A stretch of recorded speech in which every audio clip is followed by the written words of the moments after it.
Bon, c'est le temps de fermer nos terrains, même si on n'a pas eu de gel. En tout cas, moi, j'ai pas vu passer de gel au mois de septembre, ce qui me semble inhabituel. Céline Blais des Floralie Jouvence est avec nous. Elle répond à toutes vos questions. On n'a pas encore réussi à la pogner dans une question pour laquelle elle n'avait pas de réponse. Ça va peut-être venir. Bonjour. J'ai déjà une question qui est rentrée d'une auditrice tout à l'heure. On va dire aux auditeurs que vous pouvez poser votre question sur 25226 et Céline va répondre à un maximum de questions que vous posez. On va aussi vous dire qu'à la fin de la chronique, parce que je ne veux pas brûler le 25226 avec ça, Céline va avoir un cadeau pour un ou une amatrice. Un amateur ou une amatrice, ça se dit? Oui, je pense que oui. Amateuse? Amateuse, en tout cas, de Billie Eilish. Ouais. Avec une question bien particulière concernant et les fleurs et la chanteuse. Ouais. Puis, parce que si j'ai bien compris, Céline, vous avez fait le chemin avec une experte en Billie Eilish qui a approuvé ce que François Jacques a raconté. Absolument, je m'en venais. Puis là, on écoutait la chronique. Puis là, ma fille, qui est une fan finie, était à côté de moi et elle approuvait avec le petit signe. Tout ce qui se disait était tout véridique. Je dis, bon, je dis, c'est vrai, ça? Elle dit oui, maman. Puis là, elle me réexpliquait vite pendant que... Ah non, là, je suis rendue... J'ai écouté la chronique, je suis une pro, puis j'avais l'autre à côté qui me disait toutes les affaires. Je suis rendue une pro. Ben, bravo à François. Alors, la première question qui est rentrée, puis qui est rentrée il y a déjà une vingtaine de minutes, j'aimerais savoir comment tailler mes saules. Ça bouge. Mes saules des vanniers. Des vanniers en français. Des vanniers? Oui, si je souhaite qu'ils soient plus fournis du bas au printemps. Tous les saules, que ce soit le saule crevette ou tous les saules, il y a plein de variétés, on va tailler de moitié comme il faut le saule. Ça ne fait pas mal. Les gens disent « Ah, mon Dieu, on en coupe beaucoup. » Non, tout ce qu'on va couper, ça fait moins de branches qui vont supporter la neige cet hiver puis qui vont casser. Puis chaque branche qu'on coupe repousse plus fournie. Donc, s'il y a plein de petits bourgeons qui sont latents, qui attendent qu'on coupe le boss, entre parenthèses, en haut pour que les autres prennent la place. Fait qu'à l'automne, grosse cisaille, schlock de moitié, ça va repousser, il n'y a pas de problème. C'est la même chose, parce que j'ai des arbustes derrière chez moi, c'est des physocarpes dorés. Ah oui, physocarpes aussi. Faut couper ça à l'automne. On peut, oui, puis ça leur fait du bien aussi. Mais tu coupes du haut, là? Oui, cloc, on coupe ça, puis on ramasse ça. C'est pas compliqué, mais vraiment pas. Il y a un auditeur ou auditrice qui nous a envoyé un message il y a une couple de semaines qui parle des gazons. Puis on parlait des guêpes qui se retrouvent, des nids de guêpes dans des terrains, puis tout ça. Les gazons foutus par des punaises et des vers blancs, on a remarqué que depuis qu'il y a des lumières LED dans les lampadaires de rue, les gazons sont brûlés et foutus. On nous a déjà dit, en fait, un spécialiste pour le traitement des terrains, que la lumière les multiplie, les punaises et les vers blancs, et continue de détruire ceux qui sont en face des lampadaires, les gazons brûlés de l'autre côté, puis de l'autre côté, ils sont beaux. Bien, le lampadaire, pour la punaise de céréales, ça n'a aucune incidence. Non? Aucune incidence. La punaise s'installe dans un sol pauvre et sec, puis de plus en plus, on a moins d'insecticides forts, donc on en a de plus en plus. Mais pour le ver blanc, le hanneton, quand vous avez votre lumière le soir, ça fait une belle piste d'atterrissage, il va pondre dans votre gazon. En théorie, on dit aux gens, éteignez vos lumières en juin, mais la lampadaire de la ville ne fait pas gérer ça. Non, donc, elle a raison quand elle dit que du côté de la rue où se trouve le lampadaire, les gazons sont plus maganés que de l'autre côté. Oui, à cause des vers blancs. Absolument, pour le ver blanc. Mais pour la punaise, l'incidence, c'est que le côté qui est des lampadaires, ça doit être plus au côté soleil que côté nord, parce que la punaise s'installe dans des sols pauvres, pas d'humidité. Donc, les côtés soleil sèchent plus vite. Quelqu'un qui est à l'ombre n'a pas de problème de punaise. Okay. Mais le ver blanc s'installe, le hanneton, là, qu'on voit, les ponts. J'ai connu quelqu'un qui habitait dans un rang, puis la municipalité avait un programme de mettre des lampadaires devant les entrées dans les rangs. Puis lui, il avait tiré au 12 dans le lampadaire parce qu'il n'en voulait pas de lumière pour pas briser son terrain, justement. Eh bien. Mais c'est plus sécuritaire aussi, là, pour les lumières. On est pauvre, mais oui, c'est une grosse incidence. Si, pendant le mois de juin, la ville, je ne sais pas si était capable de baisser les lumières en juin, mais ça réglerait bien des problèmes de pelouse. Bon. OK. Ah oui? Oui. Étrange. J'ai acheté un énorme parasol. Pas moi, là, mais l'auditeur. 329 $ l'an dernier. J'aimerais savoir quand est le meilleur temps pour le tailler et donner la forme espérée. C'est quoi un orme parasol? C'est un orme avec des branches qui vont jusqu'au sol. Vraiment, là, c'est beau, c'est très, très beau. Mais oui, à l'automne, il faut le tailler quand même de moitié aussi parce que toutes les grandes couettes qui pendent jusqu'au sol, quand la neige se pogne là-dessus, puis quand elle va fondre au printemps, elle l'attire, puis là, ça y casse sa tête. Donc, à l'automne, on lui fait une belle petite coupe, la coupe champignon, quand on, avec le bol sur la tête, on fait la même chose, puis on est dans la bonne période pour commencer ça. OK.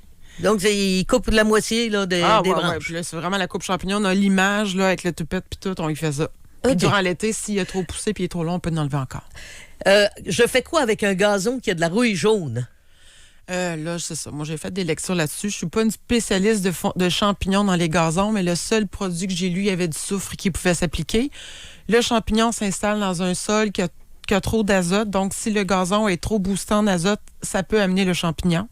Les seules choses que j'ai lues à date, moi, c'était pour le soufre, mais j'ai pas vraiment trouvé de bonnes alternatives pour régler le problème. Malheureusement. À date, dans mes propres recherches, là, il y a sûrement des Puis spécialistes. du soufre, je peux mettre ça... Oui, c'est du sans- liquide. Absolument. On peut le diluer dans l'eau. On applique ça sur notre sol. Ça peut contrôler les champignons en partie. Puis c'est un produit semi-naturel. OK. La rouille jaune, c'est des champignons? Oui, c'est comme... OK. ça fait un petit comme du pas propre sur le gazon. Là. C'est pas super beau, là, puis c'est plate pour ceux qui ont ça, là, vraiment. Mais à part que de dire, bon, on garde le gazon, aérer une bonne aération à l'automne pour que ça respire, puis on booste pas trop en azote, c'est les seules choses que j'ai Il y a trouvées. justement un auditeur qui demande si c'est bon temps pour aérer le gazon. Oui, on peut commencer. Là, c'est le temps. Là, les machines, les gens louent les machines. Puis oui, on est dans la grosse période. Puis on peut commencer à couper notre gazon très, très court. On peut le mettre, pas comme moi j'ai fait là, cette semaine. J'ai mis au plus court. Mon chum me dit, je l'ai fait au plus court. Moi, je mets la tondeuse au plus court. Mais c'est pas le plus court, c'est juste le avant plus court. Fait que là, le gazon, je voyais dans le jaune cette semaine. J'ai fait, mon Dieu, qu'est-ce que j'ai fait là? Puis en fin de compte, ça l'a repoussé. Mais Ça a si on repoussé? peut le mettre une petite coche au-dessus, c'est mieux. Parce que je connais comme ça quelqu'un qui avait demandé à ses enfants de tondre le gazon. Ils ont dit, on n'ira rien qu'une fois. Ils sont allés rien qu'une fois. Ils ont tellement mis la tondeuse bas qu'ils ont... Ils ont arraché les racines. Ils sont arrivés sur la terre. Ah ouais. Ben, moi, j'ai régalisé cette semaine. Il y avait des petits spots là, que là, je disais, OK, là, c'est rendu égal partout. Puis moi, j'ai fait ça. J'ai tondu juste avant qu'il pleuve, puis j'ai fait du sursemis. J'ai Cette étendu de semaine? la graine. Ouais, juste avant la pluie. Elle a une face qui dit que t'as pas bien fait. Mais Trop tard, trop tôt. Dans le fond, si vous semez votre gazon maintenant, le problème, c'est qu'il va lever. Ouais. Mais il ne fera pas assez de racines avant l'hiver. Donc, l'année prochaine, le gazon ne va pas lever. Je vais dire, mon gazon, ma graine n'était pas bonne, elle n'a pas passé l'hiver. Non, c'est parce qu'elle n'aura pas eu le temps. On va souhaiter un bel automne pour qu'il ait le temps de descendre ses racines. Dès qu'il fait froid, le gazon ne fait plus rien.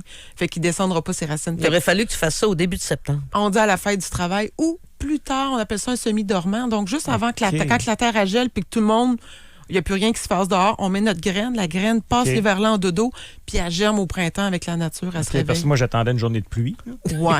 pour le faire la veille. Parce que normalement, puis ça, on l'avait fait à la fête du travail. Moi, je dis 1 heure le matin, 1 heure le soir. La ville vous donne le droit 2 heures par jour. Là. Fait qu'1 heure le matin, 1 heure le soir pendant un mois d'amour. OK. Fait qu'il est chaud. Fait que si ça repousse pas au printemps beaucoup, ben viendrez me voir. J'en ai d'autres graines. Il m'en reste un sac, là, mais en tout cas. Gardez verra. le sac dans la maison. Gardez le sac dans la Dans maison la maison? l'année prochaine, oui. OK. Parce qu'il y a à peu près peut-être 50-30% des graines qui vont lever l'année prochaine. La graine à gazon, c'est pas gros. Hein? Ça n'a pas une grosse bédaine de réserve. Ouais. Fait que l'année prochaine, il y a des graines qui n'auront pas eu assez de réserve pour OK. vivre. Fait que d'habitude, quand on a de la graine, on se fait pas trop de réserve, on les met. OK, On parfait. pourra faire un semi-dormant, là, juste au mois de novembre. Là, le reste, allez le mettre là au mois de novembre. Ouais. Elle te dira quand le À faire. travers la neige. Elle te dira quand le faire. Non, pas de neige, j'ai vu novembre. Non, mais non. Est-ce que... Attendez un peu. Non, c'est pas ça. Ah oui, quoi faire avec la terre d'un pot dans lequel il y a eu du mildiou? Du mildiou, c'est un genre la de moisissure. Oui, cette champignon année, très tout le monde avait dangereux. du mildiou. Là. C'était là, on avait les températures parfaites pour du mildiou puis de l'oïdium. On peut leur prendre et aller leur mettre dans le gazon. Si vous voulez pas leur prendre pour vos plantes, pour les maladies, étendez-les dans le gazon ne pognera pas du mildiou, lui. Fait qu'on prend un petit râteau, on renourrit ça dans le gazon. Puis Ouais? Ben oui, c'est récupéré. C'est pas Donc, compliqué. il ne faut pas traiter ça comme des produits phytosanitaires dangereux. Ah, papa. Non, pas à ce point-là. OK. Avec quoi raccourcir des petits buis pour cet hiver? Ben, les buis à l'automne, j'essaie de pas trop les tondre. J'essaie de garder ça, les couper dans la période fin juin, début juillet. Parce que là, quand les gens coupent les buis, ça fait des petites portes d'entrée pour le froid parce qu'il n'y aura pas le temps de cicatriser. Puis le buis, il est super frileux l'hiver. Fait que si la personne doit absolument le tailler, ben, qu'elle le taille là. Puis pour le protéger l'hiver, ben là, on parle de l'arbotech, la couverture blanche pour le protéger. On peut faire un petit tipi avec des poteaux de bois. Puis on va y mettre de la couverture blanche dessus pour l'hiver. Question ici, de moi-même. Oui. C'est quoi des buis? Les buis, c'est une plante avec des feuilles rondes, tout petit, tout petit. C'est comme la nouvelle mode. Il y a beaucoup de maisons qui mettent ça. C'est très anglais comme plante. C'est vert, c'est drette. C'est pas d'entretien vraiment. L'été, ça fait pas d'autre Tu mets chose. ça dans une plate-bande? Oui, c'est OK. des boules. On appelle les boules de buis. C'est une boule, c'est vert, mais c'est un feuillage persistant. Il perd pas ses feuilles l'hiver. Donc, il est un peu même entretien qu'un cèdre, mais un petit peu plus frileux. Fait que ça va prendre beaucoup de neige cet hiver. Si on a des hivers, pas de neige, il trouve ça un peu plus difficile. OK. Ça vient de bouger, il y a trop de J'en ai messages. une ici. Moi. Oui, vas-y. J'ai fait une bouture de Ficus macrocarpa. Je suis content que tu aies pris celle-là. Je savais pas comment dire le nom. Ben, je le lis comme c'est écrit, là. Ficus macrocarpa ginseng. Ouais. Est-ce que ça va prendre du temps à faire un tronc style ginseng? Pour l'instant, juste une branche mince avec plein de feuilles et de belles racines. Ça va rester une belle arbuste. Quand on l'achète, là, puis vous voyez la grosse racine, c'est un petit peu pas une racine. C'est ce qu'ils prennent. Ils prennent un arbre qui est en Floride ou ailleurs, qui a du gros bois. Ils coupent les bouts, puis ils font une racine, une bouture avec des gros morceaux de bois. Donc, nous, on a l'impression qu'après que ça va repousser, mais ça, c'était quelque chose de très vieux sur un arbre ailleurs, pas ici. Fait que la personne ne pourra pas avoir le même look, malheureusement. Ça va y faire un bel arbuste dans la maison, un beau ficus, mais le tronc espéré, tout dodu, tout gros, là, on ne pourra pas avoir ça dans nos maisons. OK. Comment apprêter le fruit de l'épinard de Malabar? C'est quoi Ouais. l'épinard de Malabar? L'épinard de Malabar, c'est un épinard. Ben, c'est pas un vrai épinard, mais Je on suis sûr peut... qu'on l'a pogné cette fois-ci. Même pas. Ça goûte l'épinard, la même texture, mais c'est une plante grimpante. Donc, lui, il doit avoir des petites boules dessus. Puis si la boule est noire, on va la récolter. Si les boules n'ont pas encore noirci, sont pas prêtes. Les gens, des fois, vont récolter les graines pas viables. C'est comme un bébé dans un ventre. Il faut qu'il se rende à 9 mois pour être viable. Dès que les petites graines sont noires, on les garde dans la maison, puis il partira ses épinards l'année prochaine. Mais au lieu de comme les épinards... OK, de c'est pour replanter d'autres épinards. Oui, mais... puis au printemps prochain. OK, Là, c'est pas pour manger. Non, normalement, les graines, on mange pas ça. Parce que je suis pas assez... Oh, je suis il y a bonne dans des les gens qui plantes, mangent mais des graines. Là. Ouais, ça. Moi, je dirais là-dessus. OK, donc, il récolte quand c'est noir, il garde ça dans la maison. L'année prochaine, il repartira. Mais c'est bien mieux que des épinards réguliers dans le sens que ça grimpe, puis ça monte pas en graines durant l'été, ça ne devient pas amer comme des épinards réguliers. C'est vraiment bon. J'ai déjà planté ça une année, mais ça devient gros. Là. Ça monte jusqu'à 6 pieds de haut. Là, ça tourne. Puis, ouais. Quand doit-on tailler un fusain aillé? Elle est. Bon, Et de là, combien? Bon, moi, le mien, personnellement, j'avais acheté un. Je pensais que j'avais acheté un train. Je voulais pas qu'il grossisse. Je vais le mettre dans la misère. Je veux qu'il reste petit. Pas pantoute. Même dans la misère, il pousse super bien. Je le taille très, très sévèrement l'automne, mais on peut enlever la moitié du fusain. Quand les feuilles commencent à tomber, comme quelqu'un qui a un fusain au soleil devient très rouge à l'automne, comme moi, à l'ombre, il est vert, puis ça tombe, il vient jamais rouge. Mais on peut le tailler très sévèrement. Il n'y a aucun problème pour le fusain. Puis ça a l'air de quoi, un fusain? C'est bien standard. Vous allez les remarquer dans les prochaines semaines. Vous allez avoir des gros arbustes rouge-feu devant les maisons. Ça, c'est des fusains. Mais le reste de l'été, c'est vert puis c'est bien simple. Mais c'est l'automne que c'est super beau. Ou ça bouge des trous comme moi à l'ombre, qu'il n'y a rien qui pousse. Ça fait un trou vert puis ça vit. Les palmiers, veux-tu la poser la question? Il y a quelqu'un qui nous écrit, j'ai 8 palmiers entrés à l'intérieur. Est-ce que je dois les enlever des pots pour laver les racines et les transplanter ou je peux simplement faire un traitement sur les feuilles 2 à 3 jours dans mon garage et au niveau du sol, mettre du spray liquide ou lavage liquide à vaisselle ou poudre avec point d'interrogation? OK. Le best, c'est Dans le fond, elle cherche une solution sans être obligée de tout déplanter et transplanter. C'est ça. on va pas nécessairement changer. Quelqu'un peut changer. Si vraiment le gros maximum, c'est de dire, bon, on va enlever la vieille terre, on met de la terre neuve d'intérieur, on peut laver le pot, parce que j'ai tout le temps, c'est une araignée qui est passée, elle a pondu des œufs sur le pot, on rentre le pot en dedans, ben on aura des araignées. Rien de grave, mais si on veut pas rentrer aucune personne qui est pas dans la famille, dans la maison, on peut laver tout. Il y en a aussi qui vont garder leur palmier dans le garage l'hiver chauffé. Sinon, dans la maison, ben là, ça prend un très bon éclairage. Si on n'est pas les rentrer dans la maison, je vais au maximum des précautions parce que les gens qui viennent me voir au mois de décembre avec des problèmes, là, sont rendus, ils l'ont un petit peu échappé. Fait qu'on traite les feuilles. Au sol, ça sera pas du liquide, ça travaillera pas super bien. On va y aller avec une poudre à la place, insecticide ou une terre diatomique qu'on va mettre au niveau du sol. Mais comme je dis, on n'est pas obligé de rempoter, mais si on peut, on va le faire. Puis c'est de laver le pot, super important parce qu'on ne sait pas qui est allé pondre en attendant, puis que quand on va le rentrer à la chaleur, ça va popper.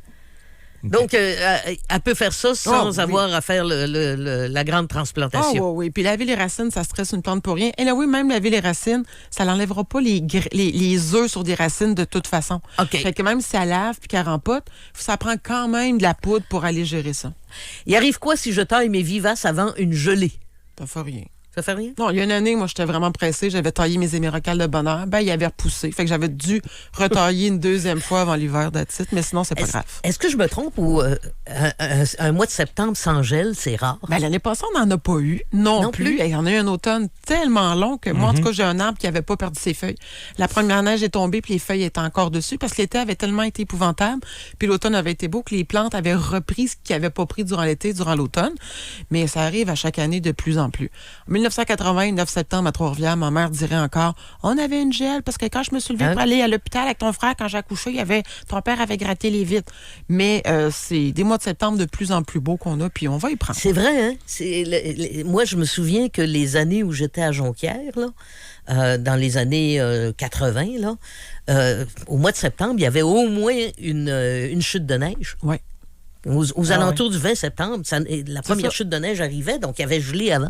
On a de plus en plus de très beaux automnes. Moi, je le prends. C'est une belle saison. Oui. Mes carottes dans mon jardin ont tendance à faire un genre de gale. Est-ce qu'il manque quelque chose dans la terre qui peut causer ça? Moi, je pense que quand on a des gales qui s'installent, c'est que, on a un problème d'humidité du sol. Les carottes, ça pousse dans des sols drainés, sablonneux. C'est moindrement un sol qui aurait trop de fumier, trop de compost, peut amener ce genre de problème-là. Fait que, les carottes, on met pas grand-chose. Les gens, là, si vous avez du compost à mettre, mettez-le ailleurs, mais allez pas le mettre dans le carré des carottes. Ils n'ont pas besoin de ça. J'ai encore plein de questions qui sont rentrées. Ouais. Je pense qu'on va faire une petite pause. Ouais, on est rendu où, là? On est rendu à comment recouvrir de petits buis pour cet hiver, Céline Blais. Comment, ouais. Ça, le but, on l'avait répondu, c'est avec la toile blanche qu'on va mettre par-dessus. Ça, c'est important. Là, c'est une toile blanche ou des cônes s'ils rentrent dans un cône en styrofoam. Sinon, il y a une toile blanche exprès pour les arbres pour protéger du froid, mais leur permettre de respirer. OK. À toi. J'ai beaucoup de champignons sur mon gazon. Pourquoi? Parce qu'il y a des bouts de bois dans la terre qui se décomposent. Soit du pays enterré, soit il y avait un arbre, on a coupé l'arbre, il reste des racines. Il y a du bois qui se décompose. Le champignon vit, décompose tout ce bois-là, puis à ce temps-ci de l'année, il fait ses fruits. Fait que c'est juste les fruits qui sortent. Fait que vous pouvez passer le râteau, les enlever si vous dérange, mais le champignon est bien installé en dessous, puis c'est signe qu'il fait un bon travail. Puis il va repousser régulièrement à chaque année? À chaque année, oui, j'appelle ça la période des champignons. Donc, les nuits froides et humides, le fruit sort, c'est sa période. Puis c'est pas grave. Pas en tout. On passe le râteau, puis il y en a que ça dérange. On met ça dans le bac à compost. Oui, bien un champignon, ça prend 24-48 heures, puis c'est déjà fondu. Ça se mange-tu, ceux-là? Il y a des variétés qui se font. Vous avez le coprin chevelu là, qui sort à ce temps-ci de l'année, mais il faut être un petit peu expert pour ça. Là. C'est ça, c'est qu'on n'ose pas, mais il paraît qu'il y a des choses extraordinaires à manger sur nos terrains. Oui, absolument. Mais le coprin, c'est la période. Quelqu'un connaît ça, là? En ce qui concerne la coupe, est-ce que c'est la même chose pour un bouleau pleureur? Couper la moitié? Le bouleau, oui. Si on veut vraiment le tailler pour pas qu'il touche au sol, oui. Mais on en voit de moins en moins des bouleaux parce qu'il y avait des maladies dans le temps, les mineuses, puis on n'avait plus l'insecticide. Mais oui, c'est la même chose. On va le tailler pour pas que ça traîne à terre puis pour pas que la neige le casse non plus. On n'avait plus l'insecticide parce que c'est devenu interdit? Oui, c'est ça. Donc, c'est un insecte qui se logeait à l'intérieur puis on mettait un produit systémique qui roulait dans la sève tout l'été. Maintenant, le produit enlevé, il n'y a plus grand-chose pour contre cet insecte-là. Fait que les bouleaux, la demande des bouleaux avait baissé. Ça recommence tranquillement, mais il y a un gros moment qu'on ne trouvait plus de bouleaux nulle part. Quelles sont les étapes pour entrer une plante à l'intérieur pour l'hiver sans risquer de se retrouver avec des insectes? Donc, on traite le feuillage. On va mettre la poudre au niveau du sol. Il faut faire on ça fait ça dehors sur le avant de balcon rentrer. ou dans le bain, ça vous tente. Mais on se met dehors, c'est la bonne période. On traite nos feuilles avec un produit insecticide, poudre au niveau du sol. Là, on va laver notre pot, comme je disais. On le rentre à l'intérieur dans une très bonne éclairage parce que si votre plante était dehors cet été, ça veut dire qu'elle demande beaucoup de lumière. À l'intérieur, c'est important, rentrer plein sud. C'est pas vrai qu'elle va brûler dans une fenêtre plein sud. On pogne pas de coup de soleil si on s'endort l'après-midi devant notre fenêtre au sud. Puis on va le ressortir une semaine après. Une semaine après, on fait un deuxième traitement. Moi, je fais faire 2 à 3 traitements à intervalle d'une semaine pour être sûr. Parce que quand vous le rentrez, s'il y a des insectes, ils vont éclore, mais ils n'auront pas le temps de se reproduire puisque vous allez les attraper la semaine d'après avec un produit. Un autre traitement. Oui. OK. Pourquoi ma haie de cèdre nouvellement plantée a des cèdres avec l'intérieur rouillé? Il y a un problème d'arrosage, il a peut-être manqué d'eau. Fait que normalement. Ça demande beaucoup d'eau, je pense. Oui. Hein? Puis une plante, quand elle manque d'eau, elle va sacrifier ses vieilles feuilles en premier. Fait qu'elle va faire tomber les aiguilles du centre. Fait qu'il a manqué un peu d'eau à un moment donné. Les dernières semaines, là, il a fait chaud. Là, jusqu'à temps de la pluie la semaine passée. Là, faisait 3 semaines qu'on n'avait pas eu d'eau. Est-ce que c'est rattrapable, ça, ou quand c'est rouillé, c'est capote? Ça va tomber, mais on va donner de l'engrais pour qu'il repousse l'année prochaine. Puis qu'en face, en surface, ça apparaîtra plus. Quand couper un arbre à perruque, il a 7 pieds de haut.